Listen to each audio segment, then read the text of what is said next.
एक पुरानी कहावत है, सिर मुड़ाते ही ओले पड़े। हर चुनाव में ऐसा होता है, जब बीजेपी या कांग्रेस या बड़ी पार्टी जब टिकट का ऐलान करती है चुनाव के पहले, तो बहुत सारे ऐसे लोग जिन्हें टिकट नहीं मिलता है, बहुत सारे ऐसे लोग जिनका टिकट कट जाता है, कुछ सिटिंग विधायक, कुछ पूर्व विधायक जो टिकट के दावेदार होते हैं और उनका टिकट कट जाता है। जिनका कटता है वो बागी होते हैं, जिन्हें मिलता है वो जश्न मनाते हैं। कई बार ऐसा भी होता है कि जो सबसे मजबूत दावेदार होता है, जिसका सबसे ज्यादा असर होता है, उसका भी टिकट कटता है। और कई बार ऐसा होता है कि कुछ दूसरी पार्टी से आए लोग जो इन वक्त पर 2 दिन 4 दिन 8 दिन पहले पार्टी में आए होते हैं, उन्हें टिकट मिलता है, और जो 20 साल 30 साल से पार्टी में होते हैं, यहां तक कि सिटिंग होते हैं, उनका भी टिकट कटता है। अभी हरियाणा चुनाव है, जैसा कि आप जानते हैं, टिकटों को लेकर दिल्ली में मारामारी और मंथन का दौर कई दिनों से, बल्कि कई सप्ताह से चल रहा था। बीजेपी की तरफ से पहली लिस्ट कल आई 67 विधायकों के उम्मीदवारों की, 67 सीटों के लिए उम्मीदवारों की। हालांकि कांग्रेस की तरफ से अभी लिस्ट आई नहीं है, वहां भी पता चल रहा है रोज मंथन है। लेकिन ये लिस्ट आते ही, बीजेपी की पहली लिस्ट आते ही करीब करीब 1 दर्जन सीटों पर जो आपसी गुटबाजी या दावेदारी या बगावत की खबरें लगातार आने लगी। और वो इसलिए भी क्योंकि बीजेपी के लिस्ट में 9 ऐसे मंत्री हैं जिनका टिकट काटा गया, 3 सिटिंग मंत्री का टिकट काटा गया, सिटिंग एमएलए और मंत्री का टिकट काटा गया, एक पूर्व मंत्री का टिकट काटा गया। और सबसे अधिक ऐतराज बीजेपी के बहुत सारे लोगों को यह है कि 6-7 ऐसे दल बदलू हैं जो हाल में 2 दिन 4 दिन 6 दिन पहले पार्टी में आए थे, उन दल बदलुओं को भी टिकट दे दिया गया है। और जो कई साल से या 10 साल 20 साल से बीजेपी में थे, उनका टिकट कटा है। और इसलिए कई जगह से ऐसी खबरें आ रही है नाराजगी की, बगावत की, निर्दलीय चुनाव लड़ने की। और इसमें एक बड़ा नाम है रणजीत सिंह चौटाला, जो बीजेपी में है, देवीलाल के बेटे ओम प्रकाश चौटाला के भाई, और उसके बाद हरियाणा सरकार में मंत्री। उन्होंने भी आज इस्तीफे का ऐलान किया है, क्योंकि जहां से वो उम्मीदवार थे, जहां से उन्हें लगता था कि चुनाव में लड़ना चाहते थे, जो सिटिंग है रानिया सीट, वहां से उनका टिकट काट दिया गया। तो एक उनकी बगावत की खबर, और कई जगहों से बगावत की खबरें लगातार आ रही है। इसका मतलब अभी चुनाव में वक्त है। आज हम बात कर रहे हैं 5 तारीख को, ठीक 1 महीने बचे हैं चुनाव में, जब हरियाणा में चुनाव होना है। और इस बीच नामांकन होना है, प्रचार होना है, सभाएं होनी है। लेकिन इन सब से पहले पहली लिस्ट आने के 24 घंटे के भीतर अलग अलग जगहों से बगावत की खबरें। अभी 90 सीटों में से अभी बाकी 23 सीटें अभी बाकी है। तो कुछ खास मेहमान हमारे साथ हैं, 2 खास मेहमान। आप दोनों को जानते होंगे, हमारे प्लेटफॉर्म पर हेमंत अत्री साहब को अक्सर आपने देखा होगा, हरियाणा में ही रहते भी हैं, और हरियाणा के जिले जिले से हर सीट, मैं कहूंगा 90 सीट अगर है, तो ज्यादातर सीटों के बारे में बहुत बारीकी से जानते हैं, स्थानीय समीकरण। और हमारे चैनल पर और बाकी जगह आप उन्हें सुनते रहते होंगे, इसलिए मैं विस्तार से परिचय दोबारा नहीं करा रहा हूं। एक रविंद्र सिंह स्योरान है, उनसे हम पहली बार बात कर रहे हैं, लेकिन कई चैनलों में रहे हैं, और वो भी, उनका अपना एक प्लेटफॉर्म भी है जो स्क्रीन पर उन्होंने लिखा है, 4th स्टेट यूट्यूब प्लेटफॉर्म, और कई चैनल पर यूट्यूब प्लेटफॉर्म पर उन्हें भी आप देखते होंगे। हम इन दोनों मेहमानों से समझने की कोशिश करेंगे कि बीजेपी की पहली लिस्ट आते ही अगर बगावत के ऐसे सुर आ रहे हैं, पहली लिस्ट आते ही अगर रणजीत सिंह चौटाला ने इस्तीफे का ऐलान कर दिया और कह दिया मेरा अपना कद है, मैं हर हाल में लड़ूंगा, पहली लिस्ट आते ही जो नवीन जिंदल, जिन्हें कांग्रेस से लाकर बीजेपी ने टिकट दिया और सांसद बन गए, और नवीन जिंदल की मां जो कभी कांग्रेस की विधायक रही हैं, वो अगर भाजपा का टिकट नहीं मिलने पर बगावती तेवर का ऐलान करती हैं, तो उसका क्या मतलब है। वो ऐसे ही भवानी खेड़ा सीट पर जो सिटिंग जो मंत्री हैं बीजेपी के हरियाणा सरकार में, विशंबर वाल्मीकि, उनका टिकट काटकर किसी कपूर वाल्मीकि को दिया गया, वहां बवाल है, उसका क्या मतलब है। सोनीपत में और अलग अलग जगह, इन सब के बीच बबीता फोगाट, जो महावीर फोगाट की बेटी हैं, विनेश फोगाट की चचेरी बहन है, पिछली बार चुनाव लड़ी थी चरखी दादरी से, बीजेपी के टिकट पर हार गई थी, नंबर 2 पर थी, उनको टिकट नहीं दिया गया, और जेल से आए, माफ करिए, एक जेलर को टिकट दिया गया है, जो इसलिए चर्चा में थे और रहे हैं क्योंकि उन्होंने 5 बार या 6 बार राम रहीम को परोल पर बाहर जाने में भूमिका निभाई। बहरहाल, तो 2 खास मेहमान, सबसे पहला हेमंत अत्री साहब, तो क्या ये कहें जो मैंने शुरू में मुहावरा कहा, सिर मुड़ाते ही ओले पड़े? अजीत जी, लगभग वैसी ही स्थिति है, और इसमें कुछ भी अप्रत्याशित नहीं। हरियाणा में जब भी कभी होता था तो कांग्रेस पार्टी में तो सभी ने देखा, इनेलो में भी हम कभी देखते थे कभी कभार, लेकिन बीजेपी में ये पहली बार है। और उसका सबसे बड़ा कारण क्या है कि भारतीय जनता पार्टी भी 10 साल से सत्ता में था और उसमें तमाम तरह के जीव आ गए थे रणजीत चौटाला टाइप, जो विधायक ना होते हुए भी लोकसभा का चुनाव हार जाने के बावजूद भी मंत्री पद पर चिपके हुए थे। और उनको कल भारतीय जनता पार्टी ने ऑफर किया कि आपका सर्वे रानिया में ठीक नहीं आया, कंस्टिट्यूएंसी में, सिरसा की कंस्टिट्यूएंसी है रानिया, कि आपका डबवाली में कोशिश कर लीजिए, हम आपको डबवाली में फीड कर देते हैं। तो आउटराइटली रिजेक्ट करते उन्होंने कहा नहीं, मैं तो यहीं से लड़ूंगा और आपको जो करना कर लीजिए, आप अपना देख लीजिए। एक बात। उसके बाद कविता जैन, ये बड़ा रोचक है। कविता जैन उस समय की सीनियर लीडर है पार्टी की, जब 2004 के आसपास जब भारतीय जनता पार्टी के कुल 4 एमएलए होते थे, तब वो पार्टी का झंडा उठा के वहां लड़ती थी कांग्रेस से विधानसभा में। इस बार मोदी जी की जो मीटिंग हुई थी वीरवार को सीईसी की, उसमें उनका नाम अप्रूव हो गया था। जी, उनका भी नाम अप्रूव हो गया था, विशंबर वाल्मीकि का भी नाम अप्रूव हो गया था, चौटाला का नाम अप्रूव हो गया था। आदित्य चौटाला डबवाली से, चौटाला फैमिली के, चौटाला क्लैन से रिलेटेड है। इन तीनों का नाम मोदी की प्रेजेंस में जो पहली 55 सीटें अप्रूव हुई थी उनमें था, और जब कल लिस्ट आई तो इन तीनों का नाम गायब हो गया। तो इसका मतलब आप समझ सकते हैं कि लर्निंग भी चल रही है, फीडबैक भी चल रहा है, अपडेट्स भी आ रहे हैं और तमाम तरह की चीजें। अब सवाल ये कि भारतीय जनता पार्टी जो कार्डर बेस्ड पार्टी कहती है अपने आप को, जो कहती है कि हमारे पास तो हरियाणा के हर एक कोने, न्यूक एंड कॉर्नर तक हमारे पास पन्ना प्रमुख तक का संगठन, दावा करते हैं देश की सबसे बड़ी पार्टी कहते हैं, दुनिया की कहते हैं, और उनके पास हरियाणा में 90 विधानसभा सीटों पर कैंडिडेट नहीं है। और हालत ये है कि जेजेपी जो खुद अपने आज की तारीख में अपने अस्तित्व के लिए लड़ रही है, उसके 7 लोगों को ओवरनाइट आपने दल बदल करा करके 7 को ओवरनाइट बदल करके, जिनमें से 2 दिन पहले आया और 2 दिन में ही टिकट दे दिया। एग्जैक्टली। उनमें से 4 जाट समुदाय से आते हैं, 3 नॉन जाट समुदाय से आते हैं। 7 लोगों को एकदम ले आए। भारतीय जनता पार्टी क्या क्या कहती है? जी, बड़ा बारीक में एक एक लाइन में। भारतीय सैद्धांतिक तौर पे परिवारवाद के खिलाफ है, सबको पता है देश में वो परिवारवाद के बहुत जबरदस्त खिलाफ है। और हरियाणा के अंदर जो 67 की लिस्ट आई है, उसमें से 6 तो घोषित परिवारवादी है, ठीक। दल बदलुओं के खिलाफ है, काडर की पार्टी है, उसमें से 10 ऑलरेडी अपने लोगों की कीमत पर, और अभी भी बगावत का सुर जारी है। ना इन्होंने इस बार एज का कोई बार रखा, ना परिवार का कोई बार रखा, कोई क्राइटेरिया नहीं। केवल एक क्राइटेरिया है कि भारतीय जनता पार्टी को किसी तरीके से सीट लाके दिखा दो, बस छुट्टी। उसके बाद आपने क्या किया क्या नहीं किया, आप राम रहीम से जुड़े हुए हो, किसी और से जुड़े हुए हो, बीजेपी को कोई फर्क नहीं पड़ता, केवल सीट। आपको पता है मनु शर्मा की मां को भी टिकट दे दिया गया, परसों लाए थे जींद रैली में, और उनको कालका से टिकट दे दिया गया। किसकी कीमत पर? लतिका शर्मा की कीमत पर। तो ऐसे तमाम उदाहरण, आप 67 नाम आए हैं, चर्चा कर सकते हैं।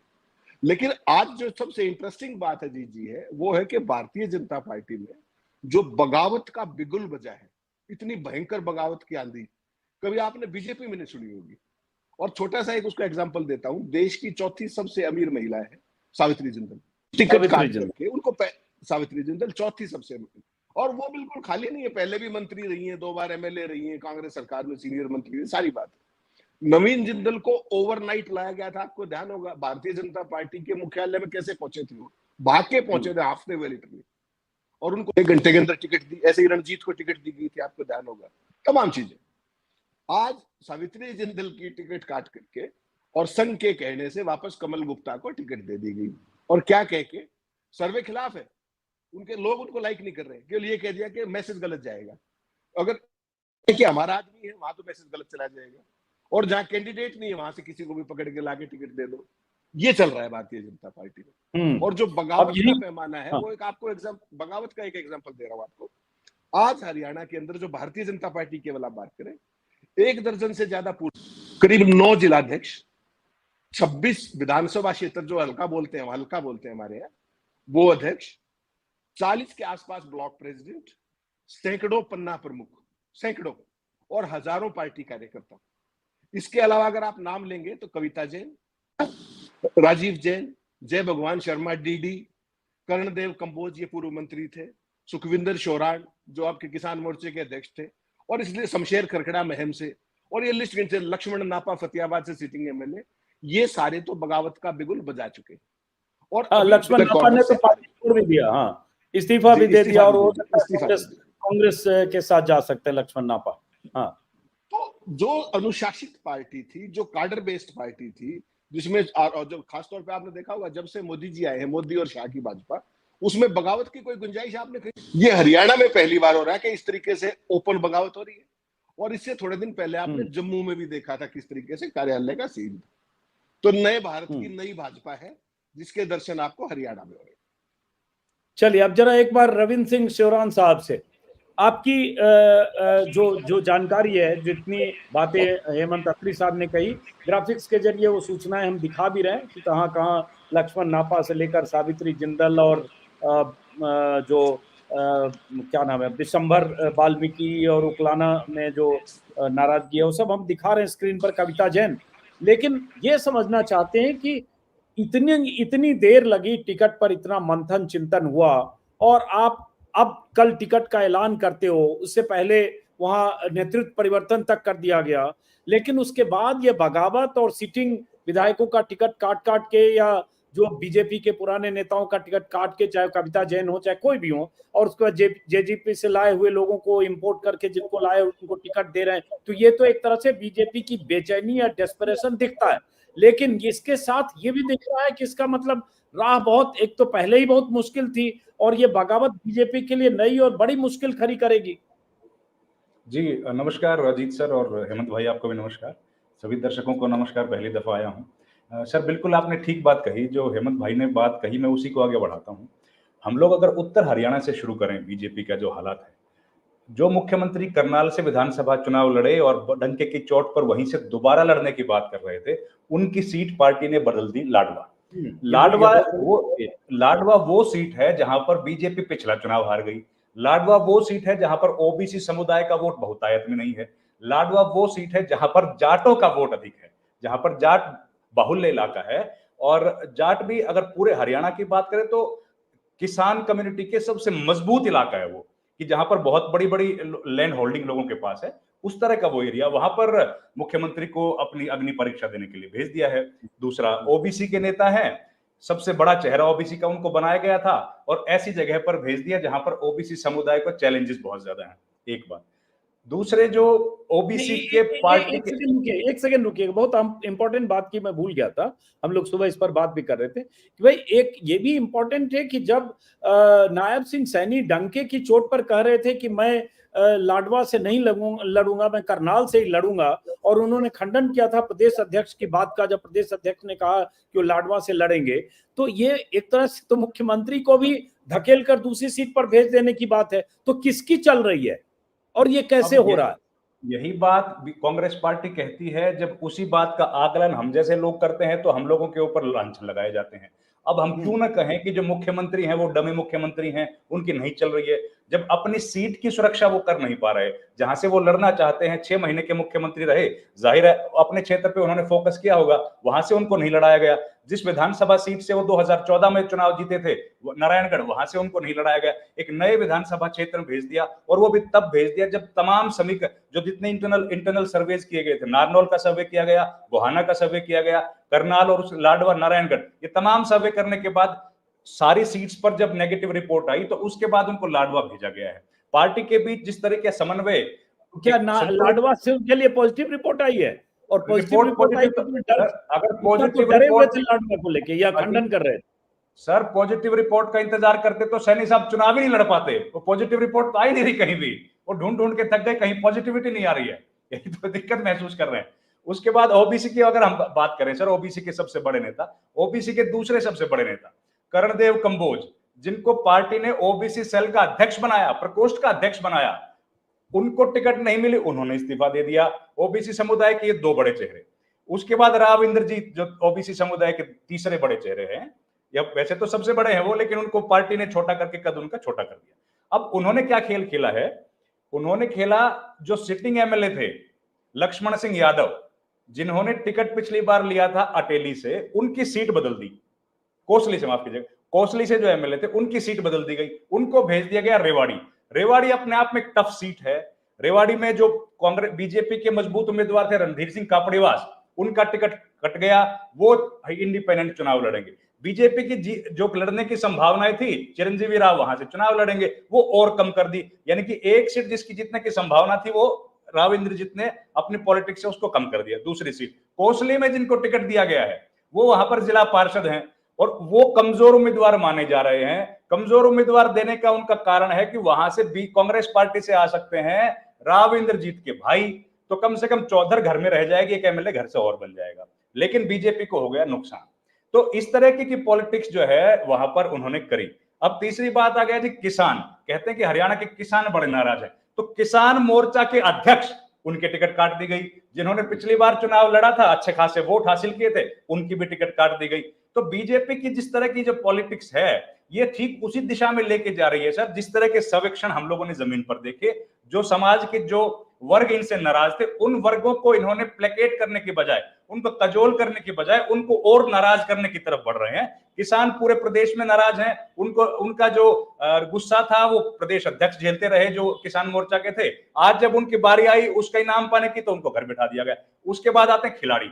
3 खिलाड़ियों को पिछली बार टिकट दी गई। योगेश्वर दत्त को टिकट दी गई 2 बार, दोनों चुनाव हार गए। इस बार जो एमएलए थे सरदार संदीप सिंह, उनको मंत्री बनाया गया, उनकी टिकट काट दी गई। बबीता फोगाट की टिकट काट दी गई और योगेश्वर दत्त की टिकट काट दी गई। पहलवान जो दूसरा सबसे बड़ा सेंसिटिव मुद्दा हरियाणा के लोगों के लिए है, उस मुद्दे पर बीजेपी एक बार फिर से फेल हो गई। जिन लोगों को टिकट दिया था उन लोगों की टिकटें काट दी, रिप्रेजेंटेशन के नाम पे 0 हो गया। पहले बीजेपी कहती थी कि हमने खेल जो नीति है उसमें सुधार किया और उसके बाद नौकरी दी, नौकरी के बाद लोगों को पॉलिटिक्स में भी लेके आए। अब उनको पॉलिटिक्स से गायब कर दिया, एक चुनाव लड़ा के एक 1 इलेक्शन सेंसेशन बना के उनको घर बिठा दिया। इससे बीजेपी किस तरह का संदेश देगी ये आपको पता है। उसके बाद आ गए मंत्रियों के बाद। Sitting minister Ranjit Chautala party के प्राथमिक सदस्य नहीं थे। जब उनको पार्टी ज्वाइन कराई गई, उनको पार्टी ज्वाइन करके हिसार में उन्होंने पार्टी ज्वाइन की, आधे घंटे में उनकी टिकट हो गई। केवल एक रंजीत चौटाला ऐसे व्यक्ति हैं जिनके घर पर अमित शाह गए। इसके अलावा पूरे कैबिनेट में अमित शाह किसी व्यक्ति के घर पे नहीं गए। वो उनके घर गए लोकसभा चुनाव से पहले, उनको अपने हाथों से उनको टिकट देके आए और उन्होंने लोकसभा का चुनाव लड़ा। 6 महीने में लोकसभा का चुनाव हारते ही रंजीत सिंह चौटाला इतने उनको नापसंद हो गए, इतने अलोकप्रिय हो गए बीजेपी में कि उनकी विधानसभा की टिकट भी काट दी गई। कविता जैन की, जैसे भाई साहब ने बताया, कविता जैन मजबूत महिला थी, लंबे समय से राजनीति कर रहे थे। इनके पति जो थे वो चौधरी बंसीलाल के मीडिया एडवाइजर थे। वहां से इन लोगों ने पार्टी को अपने छोड़ी और उसके बाद बीजेपी में लगातार बने रहे। उनके खिलाफ उनका भी हो गया। और हिसार की अगर बात करें, उकलाना की आपने बात की, उकलाना इसलिए इंपॉर्टेंट सीट है कि उकलाना से ही शैलजा को चुनाव लड़ने की संभावनाएं बताई जा रही है। तो उकलाना में जो व्यक्ति थे बीजेपी के, वो खिलाफ हो गए हैं। अनूप सिंह धानक जो है, जिनको मंत्री बनाया था जेजेपी ने, कुछ रोज पहले उन्होंने पार्टी ज्वाइन की थी। वो उकलाना से शमशेर सिंह गिल ने इस्तीफा दे दिया है पार्टी की सदस्यता से और उससे, और अनूप धानक जेजेपी के जो विधायक थे जिनको तुरंत लाया गया, इंपोर्ट क्वालिटी के मटेरियल है, उनको उकलाना से टिकट दिया गया है। हाँ, हिसार में उकलाना पड़ता है। और उसके बाजू की सीट है सर नलवा से जो पार्टी विधानसभा के डिप्टी स्पीकर थे, डिप्टी स्पीकर की सीट बदल दी गई। वो 5 साल वहां पर अपनी तैयारी करते रहे और जो कुलदीप बिश्नोई के सबसे नजदीकी व्यक्ति है रणधीर पनियार, उनको वहां पर टिकट दे दिया गया, उनको नई सीट पर दे दिया गया। अब नई सीट के बारे में उनको समझ आएगी कितना जीतेंगे कितना हारेंगे। यहाँ पर समीकरण जो थे जाति के हिसाब से, वो ओबीसी समुदाय से हैं तो उनके माकूल थे समीकरण, और अब नई सीट पर उनको भेज दिया गया है। और उसके अलावा मैंने लक्ष्मण सिंह यादव का आपको बताया। तो ओवरऑल जब एक पिक्चर हम लोग ड्रॉ करते हैं सर, तो उसमें लगता है कि बीजेपी जो एक पार्टी, इस तरह की बगावत बीजेपी ने देखी थी जब राजस्थान विधानसभा चुनाव के टिकटों का पहले दौर का बंटवारा हुआ था। और लेकिन उस वक्त बीजेपी ने एक चतुराई और की थी कि उनको इस बात का एहसास था कि इस तरह का बगावत हो सकती है, तो एक कमेटी का निर्माण किया गया था कि अगर कोई लोग इस तरह का विरोध करते हैं तो उनको मैनेज किया जाए, मना लिया जाए। लेकिन इस बार बीजेपी ने कमेटी भी नहीं बनाई। मतलब उनको इस बात का इतना ज्यादा कॉन्फिडेंस है कि कोई फर्क पड़ने वाला है नहीं, हम लोग कमेटी बनाए या ना बनाए, ये लोग हमारे विरोध में रहेंगे और इन लोगों को हमारा समर्थन करना है नहीं। इस तरह की पॉलिटिक्स बीजेपी की पहली दफा देखी है। एक और बात सर, जो बीजेपी को पहले सेंट्रल लीडरशिप से सपोर्ट मिलता था, हिमाचल की विधानसभा तक में प्रधानमंत्री नरेंद्र मोदी की वीडियो वायरल होते थे रिक्वेस्ट करने के लिए, लेकिन अब तो हालात ये हो गए हैं कि प्रधानमंत्री हरियाणा की तरफ देख ही नहीं रहे। लोकसभा चुनाव से लेकर विधानसभा चुनाव के बीच का 3 महीने का वक्त है, एक बार भी हरियाणा नहीं आए। उनके दूसरे नंबर जो जेपी नड्डा है, हरियाणा नहीं आ रहे। उसके बाद राजनाथ सिंह हरियाणा नहीं आए, गडकरी हरियाणा नहीं आए। हरियाणा की जो लोकल लीडरशिप है जिसको पहले हमेशा बीजेपी की जो सेंट्रल लीडरशिप उंगली पकड़ के चलाती रही, सरकार को पीएमओ से चलाते रहे, उसको एकदम छोड़ दिया है और अब वो लड़खड़ा रही है। अपने पैरों पर खड़े होने की हिम्मत पहले नहीं थी, आज भी हालत वही है। तो ऐसी स्थिति में बीजेपी के लिए जो परिस्थितियां पहले से खराब थी, उनको और कमजोर कर दिया गया, उनको और खराब किया जा रहा है। और अब इस तरह का जो हर चारों कोनों से बीजेपी के खिलाफ एक माहौल बन रहा है। कांग्रेस पार्टी को बैठे बिठाए मुद्दा मिल रहा है। कांग्रेस पार्टी ने अभी तक टिकटों की घोषणा नहीं की है, लेकिन लग रहा है कि कांग्रेस पार्टी जब घोषणा करेगी तो कुछ लोग इधर उधर कांग्रेस में भी होंगे और वो उन लोगों के लिए जो शेल्टर बचेगा वो आईएनएलडी बच रहा है, क्योंकि जेजेपी में लोग जाना नहीं चाह रहे। तो ऐसी स्थिति में बीजेपी के लिए स्थितियां बिल्कुल खराब हो रही हैं सर। और ये सावित्री जिंदल का नाम आपने बताया। अब सावित्री जिंदल के बारे में लोग ये कह रहे थे कि अगर हिसार से सावित्री जिंदल को मिलता है तो वो बहुत पॉपुलर लीडर हैं, क्योंकि हिसार में उनका एक बड़ी इंडस्ट्रियल सेटअप है और हजारों, कम से कम 20-30 हजार लोग वहां पर उनके ऑफिस में नौकरी करते हैं। तो अगर उनको टिकट मिलता है तो वो एक मजबूत कैंडिडेट रहेंगे। लेकिन कमल गुप्ता, जिनके खिलाफ बहुत ज्यादा एंटी इनकम्बेंसी वहां पर है, लोगों के काम उन्होंने वहां पर ज्यादा नहीं किए, इलाके का विकास नहीं किया और मंत्री के तौर पर भी वो ज्यादा मजबूत मिनिस्टर के तौर पर नहीं जाने गए, उनको रिपीट किया गया है। सावित्री जिंदल जैसे मजबूत चेहरे को छोड़ दिया गया है। तो ऊपर से कालका से लेके और गुड़गांव तक सब जगह बीजेपी के लिए मुश्किलें दिख रही हैं। और एक आखिरी बात सर, राव नरवीर की तस्वीर अगर आपके पास हो तो जरूर दिखाइए, जिस ठसक के साथ वो टिकट लेके आए हैं। जिस अमित शाह के सामने बड़े बड़े नेताओं को हमने ऐसे कुर्सी पे सीधे बैठे देखा, वो किस तरीके से वहां चौड़े होकर बैठे थे। मुझे लगता है अहिरवाल की असली ताकत तो उन्होंने दिखाई है कि अगर उनको टिकट नहीं मिलेगी तो सरेआम जो व्यक्ति ये बोलता है कि मैं कांग्रेस पार्टी से टिकट लेके आऊंगा, उसको बीजेपी के सबसे बड़े नेता अपने घर बुलाते हैं और घर बुला के उनको टिकट देते हैं। तो इससे बीजेपी जिस तरह से पिछले 10 साल में अपनी ताकत को, अपनी मजबूती को, अपने ऑरा को बना के दिखाती रही, वो कहीं ना कहीं कमजोर पड़ रहा है। और बीजेपी की जो सबसे बड़ी ताकत थी इमेज की, उस पर बड़ा ठेस लगी है। और राव नरवीर जैसे व्यक्ति को टिकट देके पार्टी ने उनको तो मना लिया, लेकिन राव नरवीर और अभय सिंह यादव को टिकट देके उन्होंने राव इंद्रजीत को नाराज कर दिया, जो पहले से ही पार्टी के खिलाफ किस तरह से हम लोगों ने उनके बयान देखे। जी सर। हेमंत अत्री साहब, अच्छी व्याख्या आप दोनों ने मिलकर की। देखिए, मैं दर्शकों से भी कहूंगा, आप लोगों के सामने हरियाणा की, जैसे मैंने इसलिए आप लोगों का परिचय कराया, आप लोग एक एक सीट के बारे में जानते हैं, तो हमारे सिलेबस से बाहर की चीजें ज्यादातर अध्याय जो है, हम लोग थोड़ा यूपी बिहार ये सब को जरा बारीकी से समझते हैं, हरियाणा बगल में होके भी बहुत सारी इतनी डिटेलिंग नहीं जानते हैं, इसलिए आप लोगों की अहमियत है हमारे दर्शकों के लिए भी। हेमंत अत्री साहब, जैसे बबीता फोगाट, दो मुद्दे हैं। देखिए, एक पहलवान और पहलवान से जुड़ा बड़ा मुद्दा, एक सेंटिमेंट का भी सवाल है हरियाणा के लिए, क्योंकि विनेश फोगाट, साक्षी मलिक और बजरंग पूनिया 36 दिन तक जिस तरह से जंतर मंतर बैठे और लाठियां तक खाई। उसके बाद फिर किसानों का मुद्दा, वो भी हरियाणा के लिए एक सेंटिमेंट का मुद्दा है। और किसानों के मुद्दे पर जिस तरह से हरियाणा के लोग बहुत मुखर होकर आंदोलन में रहे। बबीता फोगाट का टिकट कटना, विनेश फोगाट को लेकर क्या होता है, अब इंतजार करेंगे कि आज रात में टिकट का अनाउंस होता है, कांग्रेस की लिस्ट कब आती है। लेकिन बबीता फोगाट को टिकट काटा और एक जेलर जो एक तरह से बदनाम भी रहे, उस जेलर को लाके टिकट देना, ये सब का क्या मतलब है? ये देखिए जी, अच्छा सवाल है आपका। बबीता फोगाट जो है, बेसिकली उनकी अपनी पहले भी चर्चा हुई थी इस बारे में।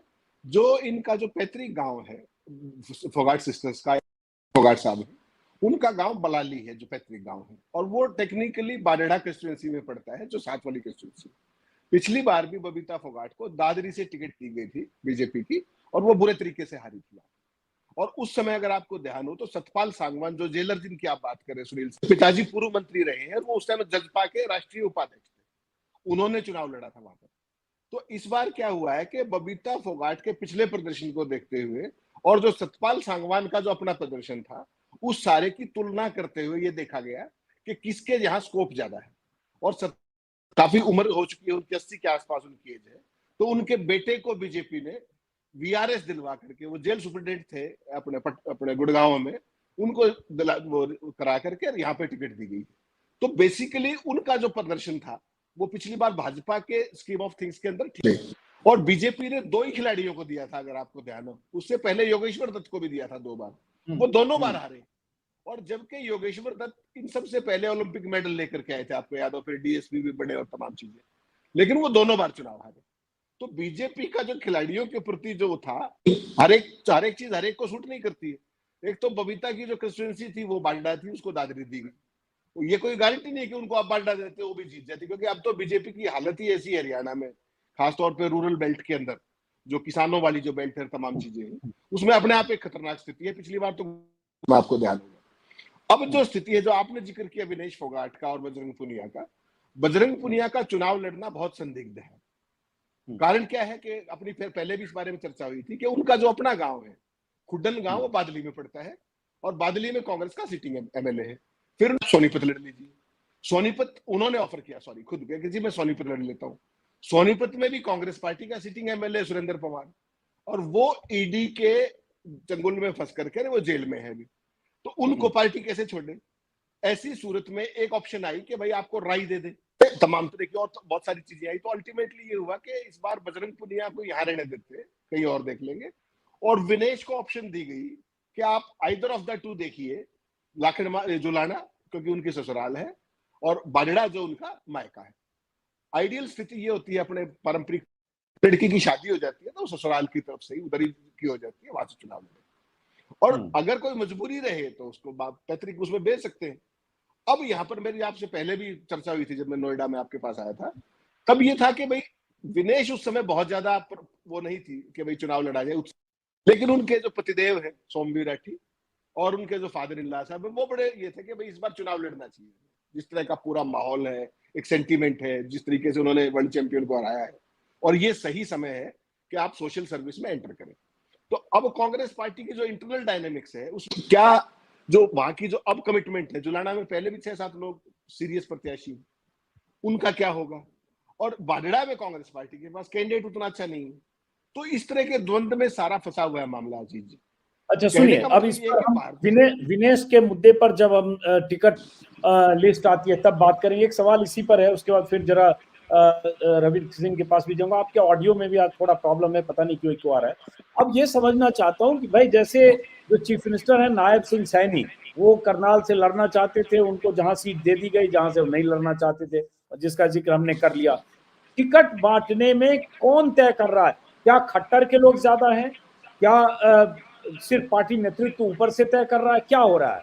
क्या लग रहा है क्या ये जो हम लोग आकलन लगा रहे थे या लगा लेते, क्या पार्टी को अंदाजा नहीं था कि आप इसके काटोगे इसके दोगे तो वहां बगावत हो जाएगी 12 सीटों पर या 15 सीटों पर? अजीत जी सारी चीजों का इतना डरे हुए हैं? अजीत जी सारी चीजों का आकलन पार्टी के पास था, उनको अंदाजा भी था, ग्रास रूट की रियलिटीज का भी पता है। ऐसी कोई चीज नहीं है जो भाजपा से छुपी हो, और जो केंद्रीय नेता क्यों नहीं आ रहे, उनके पास रियल टाइम फीडबैक है हरियाणा की ग्राउंड रियलिटी का।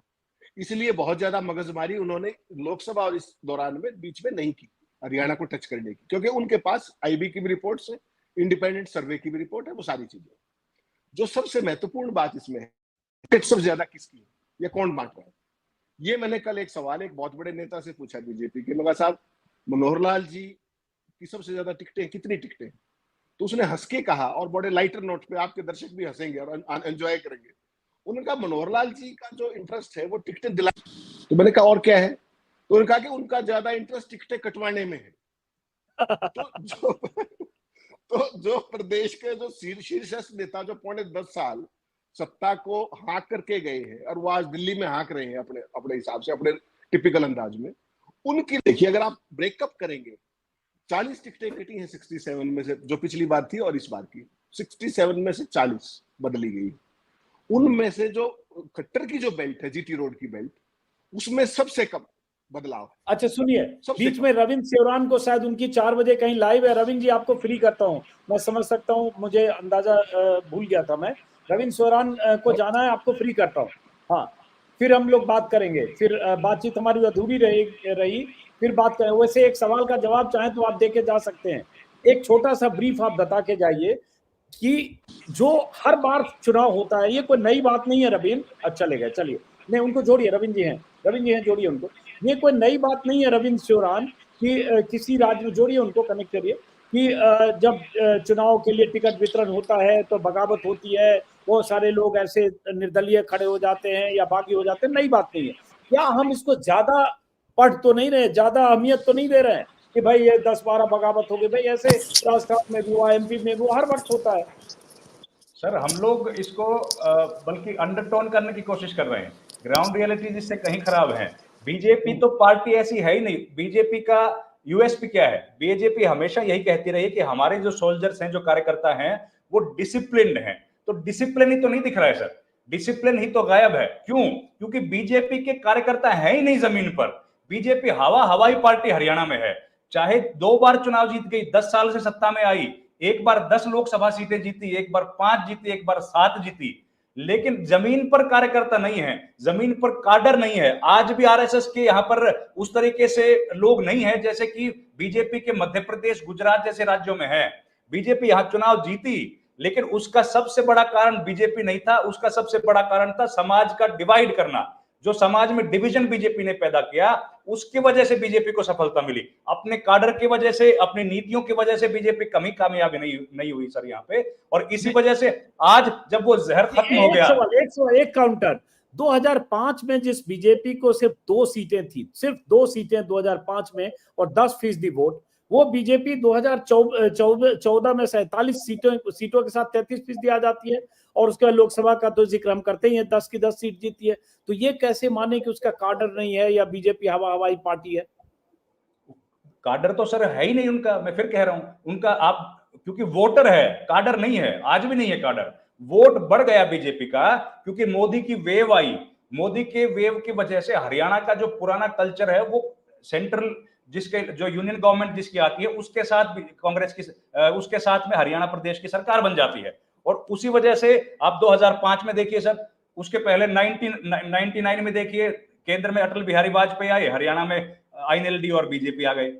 उसके बाद 2005 में यहां हुड्डा आए, वहां पर मनमोहन सिंह आए। 2009 में फिर हुड्डा आए, वहां फिर मनमोहन सिंह आ गए। 2014 में मोदी आए, यहां पे खट्टर आ गए। 19 में मोदी आए, फिर खट्टर आ गए। लेकिन काडर नहीं बना पाई बीजेपी, यही तो मैं कह रहा हूं। क्योंकि बीजेपी का जो कोर बेस था सर यहां पर इलेक्शन जीतने का, वो सबसे ज्यादा था समाज के बीच वैमनस्य पैदा करके, 2 जातियों के बीच में ज्यादा विरोध पैदा करना। और उसको इतना डीपली पेनिट्रेट बीजेपी ने किया कि उसकी वजह से समाज के बीच दरार पैदा हो गई। पॉलिटिक्स नई नहीं है ये कांग्रेस भी करती रही, चौधरी भजनलाल इस तरह की राजनीति करते रहे। लेकिन चौधरी भजनलाल की राजनीति खत्म हो जाती थी चुनाव की वोट पड़ने के बाद। इन्होंने उसको डीपली बीजेपी ने इस राजनीति को आगे तक फैलाया। आज समाज के भीतर गांव गांव में आप जाके देखेंगे तो लोगों के मन में सबसे ज्यादा नफरत इसी बात को लेके है कि हम जो भाईचारा हमारा था। सर हरियाणा भाईचारे का प्रदेश है। यहाँ पर जब आप हुक्के पे जाके बैठते हैं तो कोई किसी से पूछता नहीं आप किस जाति के हो। वहां पर सब लोग एक दूसरे से पहले हुक्का पानी करते हैं। और भाईचारा है ना सर, भाईचारे का मतलब हरियाणा में हर जाति का भाईचारा है। कोई यहाँ पे आपको भूखा नहीं मरने देगा किसी घर में, चाहे आप किसी भी जाति से हो।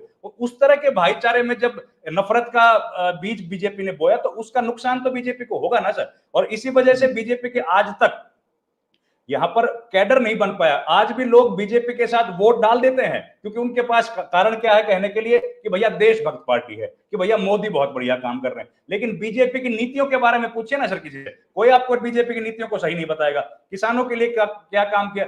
और एक बात, दूसरा, इनके नेता देखिए, दिल्ली में जितने भी घर हैं, सब नेताओं के घर के बाद ताले लगे होते हैं, किसी के घर में घुस के नहीं जा सकते आप। हरियाणा का एक कल्चर नहीं है। चौटाला के घर जाएंगे, मैं चौटाला की तारीफ नहीं कर रहा, वकालत नहीं कर रहा हूं सर, उसके घर में आपको 500 लोग मिलेंगे बैठे। आप हुड्डा के घर चले जाइए, 200 लोग 300 लोग उसके घर में बैठे मिलेंगे। ये बीजेपी ने कल्चर को डेवलप ही नहीं किया, गांव तक उन्होंने अपने पहुंच ही नहीं बनाई।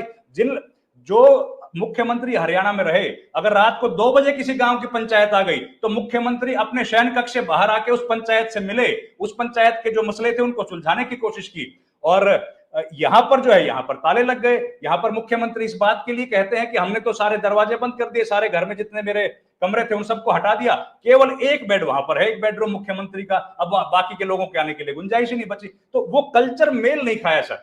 इसी वजह से ये बीजेपी को दिक्कत हो रही है। गांव देहात का जो हरियाणा का कल्चर था और बीजेपी का जो कल्चर था, उनके बीच में मेल नहीं खाने की वजह से बीजेपी की स्थिति ऐसी हुई है। और आज हालात हरियाणा में ऐसे हैं बीजेपी के बारे में लोगों के, कि लोग ये कहते हैं कि बीजेपी को हराना ठीक है, हराना, लेकिन बीजेपी को इतना बुरी तरीके से हराने की जरूरत है कि ये 4-5 योजना तक भी वापस ना आ पाए, अच्छा, इतने कमजोर हो जाए। तो मतलब आप ये कह रहे हैं इसका मतलब ऐसा एंटी बीजेपी वेव चल रहा है हरियाणा में? मैं कह रहा हूं लोगों के मन में ये बात है। लेकिन अभी इलेक्शन के तो दांव पेच बाकी हैं सर। अभी इलेक्शन के दांव पेच तो अभी आने हैं। और देखिए, आप बीजेपी के प्रवक्ता ने वो काम शुरू कर दिया है। आप किसी भी प्रवक्ता की डिबेट सुनिए, वो जातिवाद की बात करने लग गए। 40% ओबीसी है, 22% ये है, 22% ये, उन्होंने ये बातें शुरू कर दी हैं। तो कहीं ना कहीं तो इंसान के सेंटिमेंटल लोग हैं सर, उसका असर तो पड़ ही जाता है। लेकिन आम जनमानस जो है, जिसके साथ आप 10 मिनट बात करेंगे, वो अगर बीजेपी की तारीफ करने वाला आपको कोई मिलेगा नहीं सर, दूर दूर तक। देहात में तो बिल्कुल नहीं मिलेगा, चाहे किसी भी जाति का हो। अच्छा, ये थोड़ी हैरानी हो रही है, लेकिन चलिए, मैं भी जाऊंगा तो अब घूमने का सिलसिला शुरू करूंगा तो देखूंगा। लेकिन फिलहाल चूंकि आपको जाना है, तो आपका बहुत बहुत शुक्रिया। हम लोग लगातार चर्चा करते रहेंगे। बहुत बहुत शुक्रिया।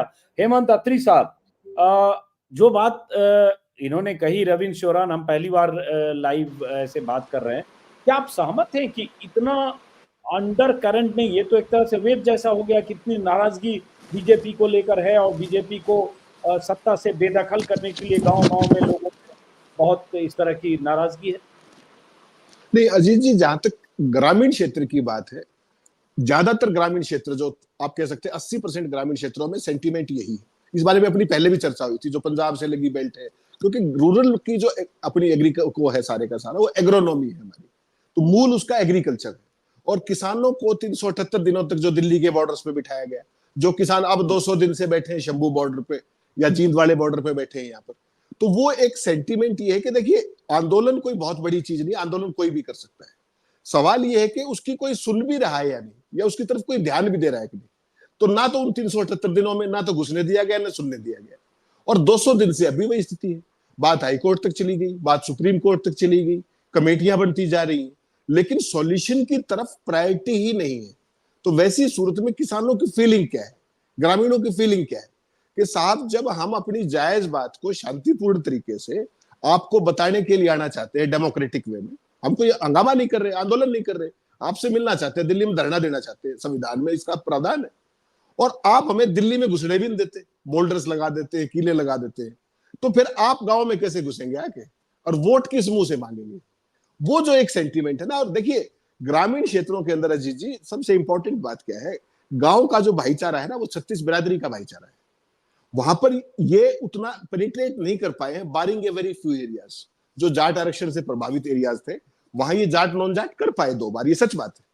लेकिन इस बार वो स्थिति इसलिए नहीं है कि लोग यहां तक जो है ना भारतीय जनता पार्टी से अजीज आ चुके हैं। उसमें तमाम कारण है। उसके अंदर किसानों का डिस्ट्रेस एक बात है, जो बेरोजगारी की स्थिति है, जो हमारी बहुत खुल के बात हुई थी, 37.4%, अग्निवीर का इशू है। उसके अलावा आप जो सबसे खराब बात है, वो है ई गवर्नेंस मनोहर लाल खट्टर की। पूरे हरियाणा में आप कोई भी डेटा निकालिए, आप गूगल में केवल टाइप कीजिए, कुछ मत कीजिए, कि हरियाणा के अंदर जो ये सर्वे हुए तमाम, जो फैमिली आईडी, परिवार पहचान पत्र, उनकी गलतियां एक बार देख लीजिए। 90%, 95%, इतनी गलतियां हैं। आपका मकान किसी के चढ़ गया, किसी का किसी के चढ़ गया, पूरा हरियाणा लाइनों में खड़ा है। और ये चीज मैं और आप नहीं कह रहे, ये सारी चीजें अवेलेबल है सरकारी रिकॉर्ड में। दूसरी सबसे बड़ी बात क्या हुई, जो मनोहर लाल खट्टर ने एक कल्चर दी हरियाणा के अंदर। बेसिकली हमारे हिंदुस्तान में जो चीफ मिनिस्टर होता है, वो एक डेमोक्रेटिक पद होता है, वो चुन के आता है लोगों के बीच में, और वो लोगों के बीच में रहने की कोशिश करता है। हरियाणा की कल्चर ये, बारिंग बंसीलाल जी, जो लोगों में बहुत ज्यादा नहीं रहते थे, चाहे चौटाला साहब हो, चाहे हुड्डा साहब हो, चाहे भजनलाल हो, चाहे कोई भी मुख्यमंत्री हो, वो लगातार जनता के बीच में रहने की कोशिश करते थे। मनोहर लाल खट्टर ना तो कभी सामाजिक थे, क्योंकि वो आरएसएस की बैकग्राउंड से आए थे, वो इको चैम्बर्स के ही आदि, और उनको नॉमिनेट कर दिया गया मोदी जी की दरी और बाइक के चलते जो उनकी यारी दोस्ती थी, उसके कारण उनको नॉमिनेट कर दिया। तो वो समाज के आदमी तो थे नहीं, और फर्स्ट टाइम के एमएलए थे। तो उन्होंने उस पूरे सिस्टम को, अपना इको सिस्टम ऐसा डेवलप किया कि वो और 4th फ्लोर मुख्यमंत्री का सचिवालय, उन अफसरों के बीच में घिर के रह गए। जनता से उनका कोई सरोकार नहीं, और आप उनके घर में घुस के दिखाइए कितने बड़े आदमी बाहर, मतलब ये। उसके बाद क्या हुआ, 9:45 मनोहर लाल कल्चर, फिर आए नायब सैनी। नायब सैनी ने बहुत ज्यादा करने की कोशिश की, जो भी वो पाप अंडू करने की, और सफल भी रहे उसमें काफी हद तक। ये बात माननी पड़ेगी हमें, जिसकी जो जायज बात। नायब सैनी ने रात को 12 बजे तक भी मुख्यमंत्री आवास के दरवाजे खोल दिए। लोग आते रहे, लोग, हरियाणा के लोग टेस्ट भी करते हैं। अजीत अंजुम जी कहते हैं मैं 12 बजे तक काम करता हूं, तो हेमंत अत्री 11:15 बजे घंटी बजा देगा। अजीत जी बोले भाई क्या है, बस देखने आया था आप काम करते हुए या नहीं। तो ये नायब सैनी के साथ हुआ, ये प्रैक्टिकली हुआ। उन्होंने बताया मीडिया को कि लोग 12 बजे आ गए, सिर्फ ये देखने के लिए कि मुख्यमंत्री जाग रहा है, झूठ तो नहीं बोल रहा था। तो ये उस तरह की कल्चर है अजीत जी। यहाँ का आदमी डिमांडिंग बहुत है, मनोहर लाल खट्टर ने जो अलग अलग वर्ग विशेष के प्रति जो टिप्पणियां की, ब्राह्मण समुदाय का फरसे से गर्दन काट दूंगा, उन्हीं का आदमी है, उन्हीं को गिफ्ट दे रहा है, मोमेंटो दे रहा है, उन लोग कह रहे तेरी गर्दन काट दूंगा। महिला ने कहा साहब यहाँ पर एक फैक्ट्री लगवा दो, हमारा रोजगार हो जाएगा, कोई गलत बात तो नहीं कही। उन्होंने कहा कि तुझे चंद्रयान में भेजेंगे अगली बार। कहां चंद्रयान, कहां रोजगार, गरीब महिला है। तो मनोहर लाल ने आम आदमी हरियाणवी को, जो रूरल हरियाणवी है खासतौर पे, उसकी ईगो को कैसे हट किया? जी पहले ही ये कह दिया कि साहब तुम तो गर्दन से ऊपर कमजोर हो, यानी कि हम बिना दिमाग के। कितनी बड़ी बात कही है। तो किसी ऐसे वर्ग को छोड़ा नहीं उन्होंने जिनको उन्होंने पिक ना किया हो। किसानों के बारे में उन्होंने क्या क्या कहा, खिलाड़ियों के बारे में उन्होंने क्या क्या, किसी वर्ग को नहीं बख्शा। कर्मचारियों के बारे में क्या क्या कहा, जो भी गया डिमांड करने। चंडीगढ़ में आमतौर पर पता ही आपको, राजधानी में धरने प्रदर्शन होते हैं, जो गया उसी के लठ लगे। तो हरियाणा लोकतंत्र नहीं लठतंत्र बना दिया। कोई भी एक वर्ग बता दीजिए जिसको लठ नहीं पड़े हो, एक जो गया और जिसको डंडे नहीं पड़े या वाटर कैनन नहीं पड़े। तो ये जो सूरत हाल था, ये आज भारतीय जनता पार्टी के पीछे हॉन्ट कर रहा है उसको। और एक बड़ी इंटरेस्टिंग बात, जब हम बात कर रहे तो मेरी नजर पड़ गई अभी आपसे बात करते करते ऑन ए लाइटर नोट। तो जब आप टिकटों की बात करते, टिकटों में क्या हुआ, इसमें ये हुआ, उसमें वो हुआ, तो एक बहुत बड़े बुद्धिजीवी ने लिखा है, नाम तो लेना ठीक नहीं है, उसने अभी भी लिखा है। उसने कहा कि भाजपा में जिनको टिकट मिल गई वो तो बाद में रोएंगे, और जिनको नहीं मिली वो आज रो रहे हैं। एक्चुअल में स्थिति ये है कि जो टिकट नहीं मिली वो आज रो रहे हैं, लेकिन हकीकत में वो बच गए। जो ग्रामीण क्षेत्रों में आप जाएंगे, आप खुद भी आएंगे, आपका प्रोग्राम भी है मुझे पता है, आप खुद उस पल्स को फील कीजिएगा कि लोगों की राय क्या है भारतीय जनता पार्टी के बारे में, और वो सरकार कैसे बनाती है। जो साथी पहले रविंद्र बात कर रहे थे, उसमें एक पक्ष भूल गए, वो जो सबसे जबरदस्त इनकी सफलता का राज है वो डेटा मैनिपुलेशन है। हर एक कंस्टिट्यूएंसी में जिस तरीके से डेटा को मैनिपुलेट करते हैं और उसके हिसाब से पोलिंग को मैनिपुलेट करते हैं, वो भी आप आएंगे तो इस बार देखेंगे पोलिंग के दिन। चलिए, अब एक आखिरी सवाल कि जो लोग, जैसे रणजीत सिंह चौटाला की नाराजगी की खबर आ रही है, या इस्तीफे की खबर आई, या और कुछ विधायक, पूर्व विधायक जिनके टिकट कटे हैं उनकी, तो ये अब रणजीत सिंह चौटाला ने तो कहा कि मैं रानिया से चुनाव लड़ूंगा। ऐसे और लोग को चुनाव मैदान में कुछ उतर सकते हैं जो बीजेपी के बागी हैं या नाराज हैं। क्या ये मैनेज हो पाएगा, या वाकई 12 तक हम देखेंगे कि 12-15 ऐसे बागी, बीजेपी को बहुत नुकसान पहुंचाने वाले बागी चुनाव मैदान में आ जाएंगे? अजीत जी, बहुत मैनेज भी हो जाती है चीजें। शुरू में इमीडिएट गुस्सा होता है, 2-3 दिन में उसको मैनेज कर लिया जाता है। बहुत ही समसामयिक और वाजिब सवाल है आपका, और इसमें इंटरेस्टिंग चीज हरियाणा की कल्चर से भी जुड़ा हुआ है। अगर भारतीय जनता पार्टी की सरकार बनने की दिशा होती तो पहली बात इतनी बगावत नहीं होती, रिलेटिवली उसका 25% बगावत रह जाती, 25%। चूंकि सरकार आने के चांस नहीं है तो ये सर्वाइवल की लड़ाई। फॉर एग्जाम्पल, आपने रणजीत सिंह का जिक्र किया, he is already 81 years of age, this is most likely to be his last election. मंत्री भी थे, धक्के से ही मंत्री थे, पर थे, अब भी बने हुए थे, आज इस्तीफा दिया, बिना एमएलए होते हुए कंटिन्यू किए हुए, तो बताइए क्या करेंगे आप। तो वो एक अपने लास्ट डिच एफर्ट करेंगे टू रिमेन रेलेवेंट, उतनी सी बात है। सावित्री का जैसे आपने जिक्र किया, सावित्री जिंदल देश की चौथी सबसे अमीर महिला है, कॉर्पोरेट इंटरेस्ट सारी बात है। आज हमने उसको वीडियो भी देखा, आपने भी देखा कि आज की तारीख में भावुकता में उन्होंने कह दिया कि मैं आई तो थी मना करने के लिए, लेकिन मैं तो चुनाव लड़ूंगी इंडिपेंडेंट। लेकिन क्या वो इतनी हिम्मत जुटा पाएंगे? सीबीआई है, ईडी। नवीन जिंदल को एक फोन जाएगा तो क्या वो नवीन जिंदल नहीं कहेंगे कि हो गया माता जी, अब बस बहुत हो गया, आप चलिए छोड़ दीजिए। फिर तबीयत भी खराब हो जाती है, कई बार और भी चीजें हो जाती है, पारिवारिक दायित्व भी हो जाते हैं, कम एज भी हो जाती है, फिर सारी चीजें हो जाती है। तो उसमें क्या है कि रणजीत चौटाला जैसे व्यक्ति तो नहीं मानेंगे। अब जैसे नवीन जिंदल को जिस तरीके से लाया गया था, जो पिछले स्लॉट में हमने बात की, अभी तक तो ये मेंबर भी नहीं थी सावित्री जिंदल, इनको तो पैराशूट से टिकट दिया जाना था। तो इस तरह के लोग मान सकते हैं। और जो बाकी जिनका हमने जिक्र किया, अब देखिए स्थिति क्या है, यहां पर बगावत करने का बहुत ज्यादा लाभ इस बार क्यों नहीं। देखिए, आम आदमी party could be a natural choice, उसको कांग्रेस ने कहीं ना कहीं पार्टली प्लग कर दिया ये कह के कि हम अलायंस कर रहे हैं उनसे। तो वहां से 80-85 सीट आपकी कम होगी बागियों के लिए। जेजेपी में जाने का मतलब है कि उनकी भी सारी की सारी एंटी इनकम्बेंसी वोट लेना, जो अपनी पहले भी बात हुई थी उस दिन। तो ले दे करके एक पार्टी बची जिसका नाम है आईएनएलडी। आईएनएलडी इनमें से कितनों को अकोमोडेट कर पाएगी? अभय सिंह का जिस तरह का व्यवहार है, जिस तरह की सारी चीजें हैं, वो कितने लोग उसको झेल पाएंगे, वो भी एक पक्ष है। लेकिन कुल मिलाकर के जो जिन लोगों की हम बात कर रहे हैं, फॉर एग्जाम्पल कविता जैन को कोई भी पार्टी टिकट दे देती, लेकिन वहां समस्या क्या है, वहां कांग्रेस का ऑलरेडी सिटिंग एमएलए है, तो वो तो बजरंग पुनिया की सीट नहीं बना पा रहे। तो तमाम तरह के परमोटेशन कॉम्बिनेशन है। जो स्थिति आज आप बीजेपी की बात कर रहे हैं, जब परसों, मैं आपके लिए खबर भी सॉरी बताना भूल गया पहले, कांग्रेस पार्टी की टिकट परसों से पहले नहीं आएगी, अब परसों आएगी कम से कम दोपहर तक। तो उस सूरत में क्या है कि यहां वालों को बहुत ज्यादा कांग्रेस में अकोमोडेट होने की गुंजाइश नहीं है, टू दैट एक्सटेंट के रणजीत को भी शायद टिकट ना मिल पाएगा। हालांकि वो भूपेंद्र सिंह हुड्डा के बहुत पुराने दोस्त हैं। कांग्रेस, ये भी हो सकता है कि जब कांग्रेस की लिस्ट आए तो उस लिस्ट के बाद भी कांग्रेस खेमे से भी 10-12 बागी इधर उधर इसी तरह की खबरें उस खेमे की भी आए। निश्चित तौर पे, तभी तो 23 सीट खाली रखी हुई है। हाँ। 23 सीट खाली रखने के पीछे और क्या विज्ञान है, उसमें कोई रॉकेट साइंस तो है नहीं। They are also fishing in troubled waters, same is the case with Congress, they are also fishing in BJP troubled waters. तो ये सारी सूरत हाल है। यहाँ पर क्या है जी, जो ग्रास रूट पे ग्राउंडेड लीडर है ना, जिन जिन की जमीन पर पकड़ है, वो तो शायद अपना सर्वाइवल कंटिन्यू रखने के लिए वो तो चुनाव लड़ना पड़ेगा, लेकिन जिसके पल्ले भी 4 पैसे हैं वो एजेंसी के रडार पे आने में बहुत देर नहीं लगेगी। और हरियाणा का जो आम लीडर है वो बहुत ज्यादा परवाह नहीं करता, जो ग्राउंडेड है, जो ग्राउंड सोल्जर है। तो ये सारी सूरत हाल है। और भारतीय जनता पार्टी का चूंकि माहौल नहीं है सत्ता में आने का, इसके कारण इतनी बगावत है यहाँ पर। उसके 2 ही कारण है, एक तो इन्होंने अपने काडर को नष्ट भ्रष्ट कर दिया सारे को, जो भी था जैसा भी था, और दूसरा जो इंपोर्टेड आइटम्स के सारे सत्ता में भी आए, सत्ता चलाई भी, सत्ता के बाद भी जो स्थितियां है, आज भी इंपोर्ट चल रहा है लगातार। तो वैसी सूरत हाल के अंदर बीजेपी की इस गति को प्राप्त हुई है। कांग्रेस पार्टी में भी एक बार जब आप टिकट आएंगे इसी तरीके का तूफान देखेंगे, लेकिन चूंकि उसका ये सर्वे और तमाम जो ग्राउंड की वो आ रही है रिपोर्ट्स कि कांग्रेस सत्ता में आ सकती है, तो उनका जो भी वो है वो रिलेटिवली हल्का होगा और वो कहने सुनने से दब जाएगा, चाहे उसके लिए कोई नेता कहे कोई कहे, उस तरह की स्थिति होती है इसमें जी। चलिए, बहुत बहुत शुक्रिया हेमंत अत्री जी।